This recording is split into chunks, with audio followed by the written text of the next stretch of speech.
In the serene enclave of Portage, Indiana, a somber narrative unfurled, leaving the fabric of the community frayed and a family plunged into anguish. At merely 19 years old, she radiated with promise, a spirited adolescent eagerly anticipating the dawn of her collegiate journey in the forthcoming year. However, her aspirations were shattered in the autumn of 2011, when we allow me to transport you to those ominous days and meticulously recount each agonizing detail of this heedless transgression that reverberated through the populace. And then, almost without exception, it also included the person itself. Amanda Bach, a mere 19 years of age, embodied vivacity and ambition. Her spirit brimmed with dreams and aspirations. Having recently tossed her graduation cap at Portage High School in May 2011, she nestled within the comforts of her familial abode alongside her mother, father, and younger sister, diligently paving the path toward her envisioned collegiate odyssey in the ensuing year. After Amanda, alas, fate dealt a merciless blow on September 15th, 2011. On this ominous date, Amanda vanished without a trace, leaving her kinfolk and companions ensnared in the throes of desperation, yearning for elucidation amidst the unfathomable void she left behind. The genesis of it all lay at the intersection of fate and folly, when Amanda crossed paths with Dustin McCowan during her software tenure at Portage High School, nestled within the expanse of Northwest Indiana. Dustin exuded charm and charisma, casting a spell upon Amanda, and the two were swiftly ensnared in the throes of infatuation. For over 2 tumultuous years, they danced upon the precipice of love and discord. Their relationship was a tempestuous saga replete with both fervor and friction. Their companions whispered tales of incessant separations and reunions. Their bond was akin to a turbulent tempest, where storms of passion clashed with tempests of turmoil. Family and friends bore witness to the tumult, describing Amanda and Dustin's liaison as a pendulum swinging between reconciliation and rupture, punctuated by volleys of verbal exchanges emblematic of Dustin's simmering anger. Unbeknownst to Dustin, Amanda harbored intentions of severing their ties that very evening, poised to unveil her newfound affection for his confidant Brandon. In clandestine whispers, she had confessed her desire to forge a new alliance with Brandon, thus igniting the flames of a nascent romance. As the summer of 2011 enveloped them in its warmth, Amanda and Dustin found themselves in the twilight of their tumultuous liaison. Despite the lingering embers of affection, they collectively acknowledged the toxicity festering within their bond, conceding that parting ways was the only viable path forward. In the waning days of August, they bid adieu to their tumultuous entanglement, opting to traverse divergent paths. After the end of 2,000 viable paths forward, in the waning days of August, they bid adieu to their tumultuous entanglement, opting to traverse divergent paths, yet, amidst the solemnity of separation, a fragile camaraderie persisted, tethering them as erstwhile lovers. Unbeknownst to Amanda, this amicable resolution would soon unravel, propelling her toward an inexorable fate. In a chilling sequence of events, Dustin orchestrated a reunion with Amanda, his words dripping with feigned sincerity as he pleaded for her return. Entrapped by the haunting echoes of their shared history, Amanda succumbed to his allure, agreeing to spend the evening in his company. September 15th arrived, a date marked by anticipation and trepidation as Amanda prepared to rendezvous with her former flame. Yet, as the night unfurled its dark embrace, Amanda's absence cast a shadow of apprehension over her family. Each unanswered call became a dagger of dread, plunging deeper into their hearts with every futile attempt to reach her. Their worry metastasized into a gnawing fear. Amanda, fear? She clambered onto the elevator, engaging the computer to track down the elevator info that was never spared her, that one-up crew, forgot not crew, approved to call her.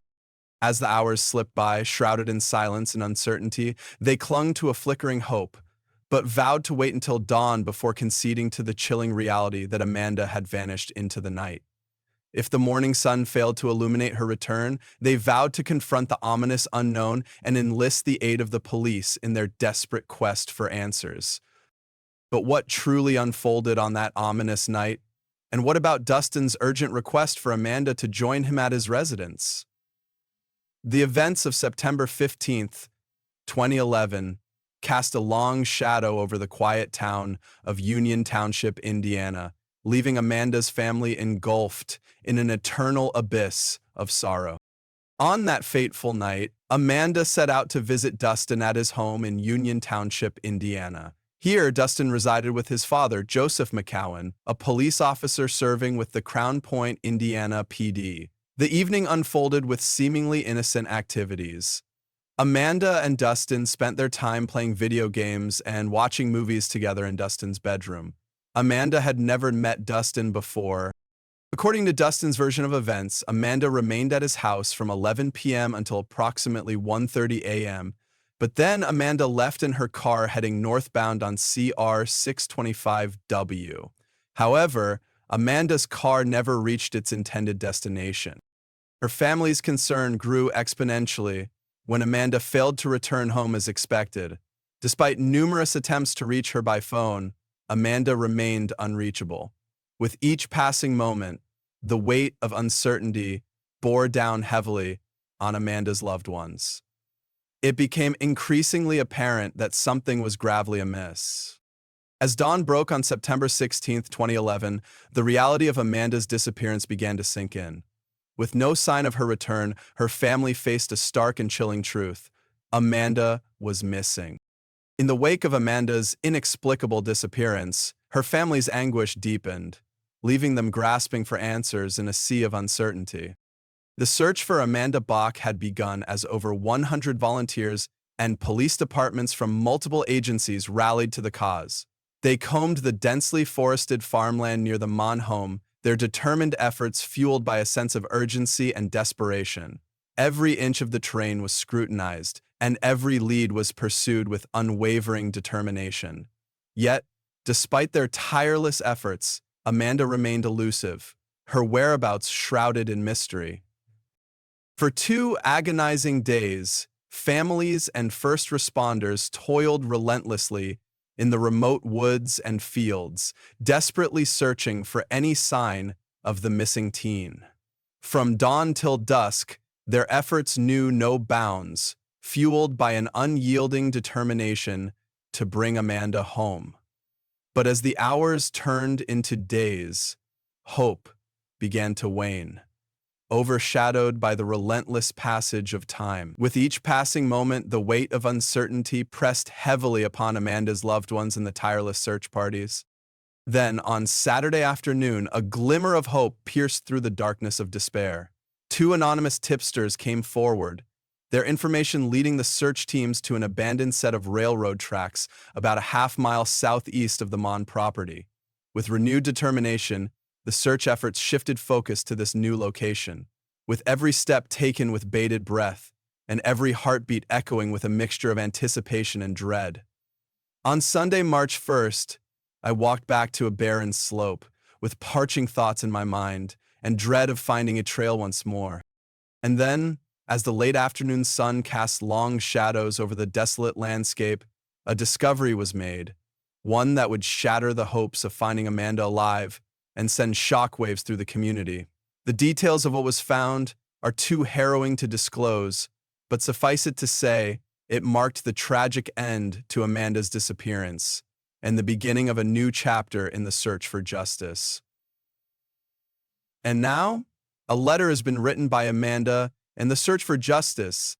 On September 17th at approximately 3:45 p.m. in a remote area about 300 yards into the woods from Dust House, tragedy struck. The lifeless body of 19-year-old Amanda Bach was discovered, the location heavily obscured by brush and vegetation, lying on the south side of the railroad tracks east of CR 657W. Amanda had met a violent den, being shot once directly in the neck at close range. The bullet, merciless in its trajectory, severed her spinal cord, snuffing out her life in an instant. Her body lay on its back, arms stretched over her head, and upper clothing pulled down from her chest area to her wrists. On the day of Amanda's discovery, the tranquil town of Union Township was thrust into a state of shock and mourning.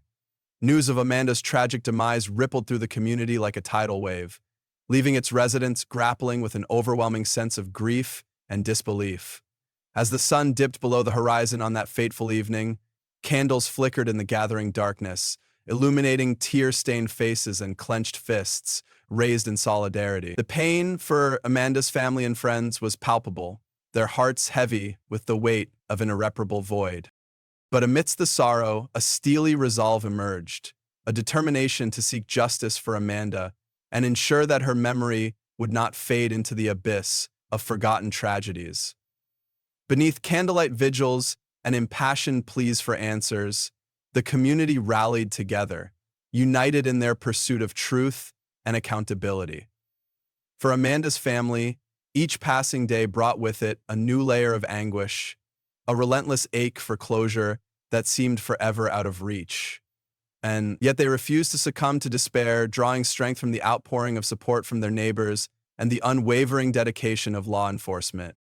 As the investigation into Amanda's murder unfolded, the spotlight turned to those closest to her, including Dustin Mon, whose tangled web of relationships and turbulent history with Amanda cast a shadow of suspicion over him. But amidst the speculation and conjecture, one fact remained clear. Amanda's untimely death had left an indelible mark on the fabric of Union Township, forever altering the lives of those who called it home. At first, as the investigation into Amanda's murder unfolded, the lives of those who called it home. And so, as the sun set on another day in Union Township, the memory of Amanda Bach lived on. A beacon of hope in the darkness, a reminder of the fragility of life, and a call to action for justice in the face of unspeakable loss. After confirming the identity of the body, officers meticulously combed the area for any shred of evidence near Amanda's partially clothed body. A single flip-flop lay askew, a haunting testament to the chaos that had unfolded. It appeared as if Amanda had been running for her life, barefoot and desperate, before she was struck down. Her pants were discovered just south of her, ominously hanging in the trees. As detectives expanded their search, another one of Amanda's flip-flops was found east of the roadway, further painting a chilling picture of the events that had transpired. The scene that unfolded was nothing short of a horrifying nightmare, a tragedy so incomprehensible that words alone could not capture its magnitude. Amanda's body was carefully transported to the police department and the coroner's office for further investigation and an autopsy. What the autopsy revealed sent shockwaves through the community. Defensive wounds on Amanda's arms suggested she had bravely fought for her life in her final moments, only to be cut down in the prime of her youth. It was a scene of unspeakable horror that left investigators and the tight-knit community reeling with grief. The tragedy of Amanda Bach's untimely death shook Union Township to its core, forever altering the lives of those who had known her. As the investigation unfolded and the search for justice intensified, Amanda's memory served as a rallying cry for accountability and a reminder of the preciousness of life. In the aftermath of Amanda's tragic murder, investigators embarked on a painstaking journey to unravel the tangled web of deceit woven by Dustin Mon. As they meticulously sifted through the evidence, a damning narrative began to emerge, one that shattered the facade of innocence maintained by Amanda's former flame. Cell phone records provided a crucial piece of the puzzle, placing Dustin in close proximity to Amanda's lifeless body near the train tracks. This STK revelation contradicted Dustin's alibi of being at home during the fateful hours of Amanda's disappearance and subsequent demise. Furthermore, the same records painted a damning picture of Dustin's movements. pinpointing his presence near Dean's store, the very location where Amanda's vehicle had been discovered at 3 a.m. on September 16th. Suspicion intensified as investigators delved deeper into Dustin's purported actions in the early morning hours following Amanda's disappearance. Despite claiming to inquire about Amanda's whereabouts when contacted by a deputy at 3:30 a.m. on September 16th, discrepancies emerged upon closer scrutiny of the cell phone records. Contrary to Dustin's assertions, the records revealed a solitary figure navigating the darkness, devoid of any attempts to reach out to Amanda. At the time of her departure, the records revealed a solitary figure navigating the darkness, devoid of any attempts to reach out to Amanda. Instead, a series of text messages exchanged between Dustin and a female friend from 3:17 a.m. to 4:30 a.m. painted a picture of evasion and avoidance, with Dustin declining invitations to meet and offering flimsy excuses in a desperate bid to conceal his true whereabouts. The mounting inconsistencies in Dustin's narrative and his suspicious behavior on the morning of September 16th raised red flags for law enforcement, casting a shadow of doubt over his professed innocence and thrusting him into the spotlight of suspicion. As the investigation pressed forward, the truth behind Amanda's senseless murder seemed to inch closer, but the road to justice remained fraught with uncertainty and the chilling realization that the perpetrator walked among them, concealed by a veil of deceit. Dustin's shadow loomed larger in the investigation as detectives intensified their scrutiny of his involvement. With suspicions mounting, Captain B. Biggs issued a directive for a comprehensive background check and information workup on Dustin, marking a pivotal turning point in the investigation. Armed with compelling evidence and fueled by a determination to uncover the truth, investigators sought legal authorization in the form of a search warrant for Dustin's residence. Their efforts to obtain the warrant signaled a critical juncture in the pursuit of justice for Amanda. However, their path was met with resistance. Upon reaching Dustin's home, his father, Joseph Elliott Mao, stood as a formidable barrier, adamantly refusing to grant permission for the search and investigation of the premises. With each obstacle encountered, the probability of Dustin emerging as a prime suspect continued to escalate, casting a shadow of suspicion over him that grew darker with each passing moment. As the investigation teetered on the brink of a breakthrough, the weight of uncertainty hung heavy in the air, a palpable tension that underscored the gravity of the situation. As the police meticulously combed through the crime scene, their efforts unearthed a crucial piece of testimony from a female neighbor residing near the Mauen household. Her account would prove to be a pivotal turning point in the investigation, shedding new light on the events that transpired in the early hours of September 16th. According to the neighbor's testimony, she was roused from her slumber between 1 a.m. and 2 a.m. on September 16th by unsettling noises emanating from outside her home, mere yards away from the Mauen residence. Through the thin walls of her house, she distinctly heard the desperate plea of a male voice urging Amanda, "Get up, please," followed by the chilling cry of a terrified female uttering, "I can't believe this is happening." The harrowing sounds of a struggle echoed through the stillness of the night, persisting relentlessly until they abruptly fell silent. However, when the neighbor mustered the courage to peer out of her window moments later, she was met with an eerie emptiness. No figures in sight, no echoing gunshots to punctuate the silence. Unbeknownst to her at the time, the neighbor may have unwittingly borne witness to Amanda Bach's final harrowing moments as they tragically unfolded. Her testimony would serve as a crucial piece of the puzzle, offering investigators a glimpse into the nightmarish reality of Amanda's fate. As the investigation pressed forward, the weight of the neighbor's testimony hung heavy in the air, a haunting reminder of the urgency and gravity of the quest for justice. As the police investigation unfolded, detectives painstakingly unraveled an intricate tapestry of deceit, meticulously woven by Dustin Mauen in the critical hours following Amanda's disappearance. Each thread of falsehood unraveled before their eyes, exposing the true extent of Dustin's deception. Not only did Dustin's alibis crumble under the weight of call records, but a damning revelation emerged from a witness who recounted a chilling conversation with Dustin on the morning of September 16th.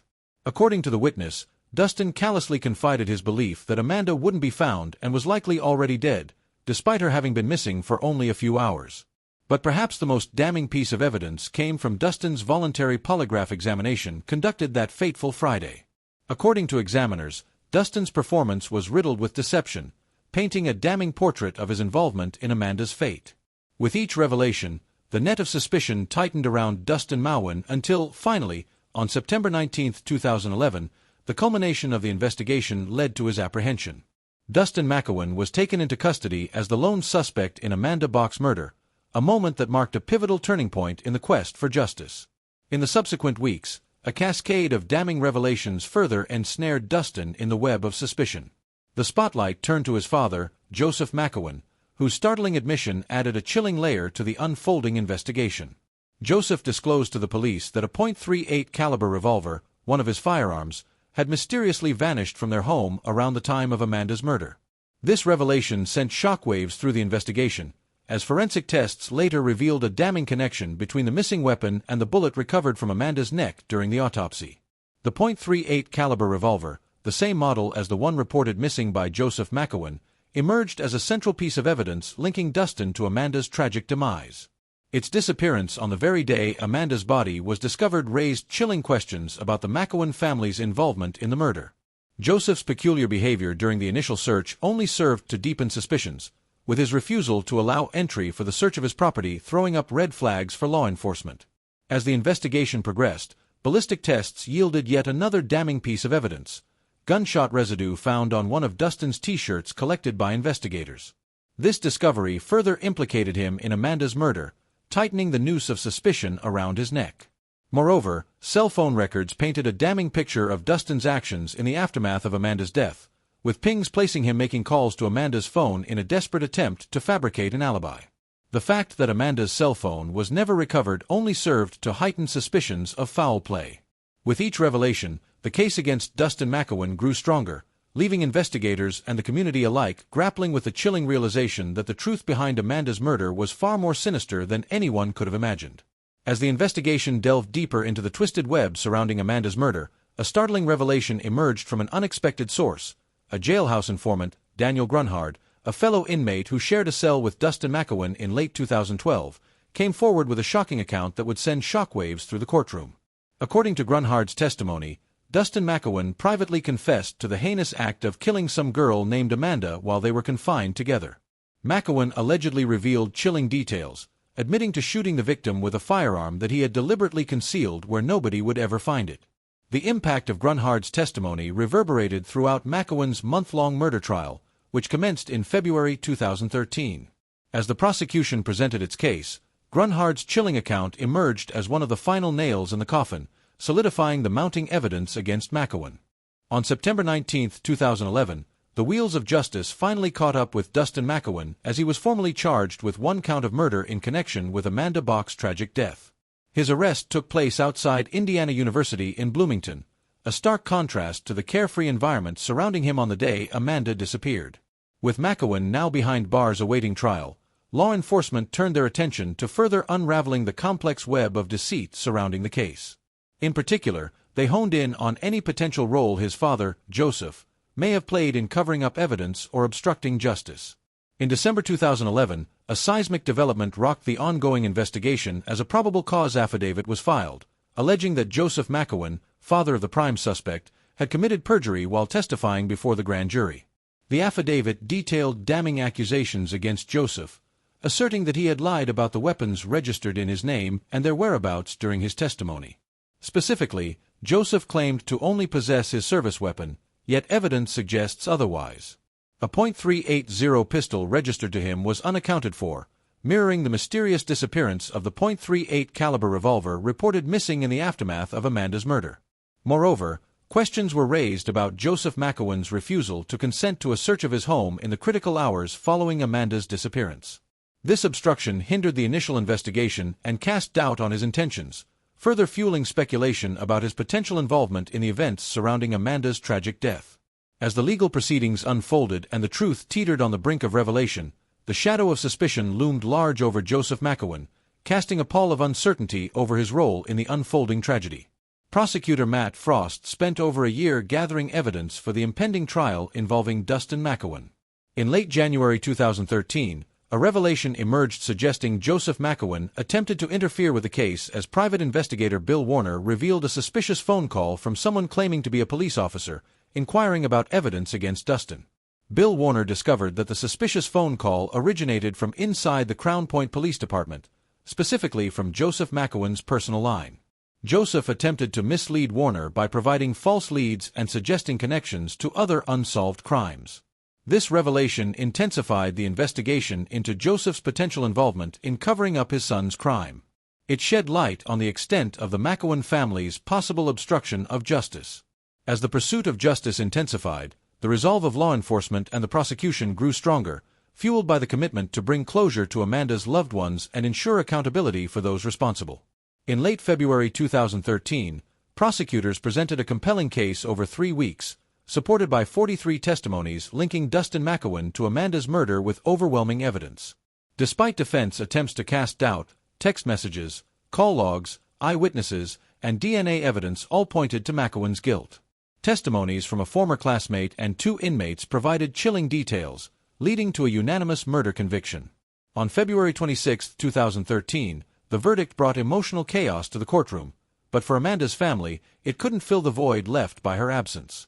As the trial concluded, Amanda's memory remained a symbol of hope and the pursuit of justice.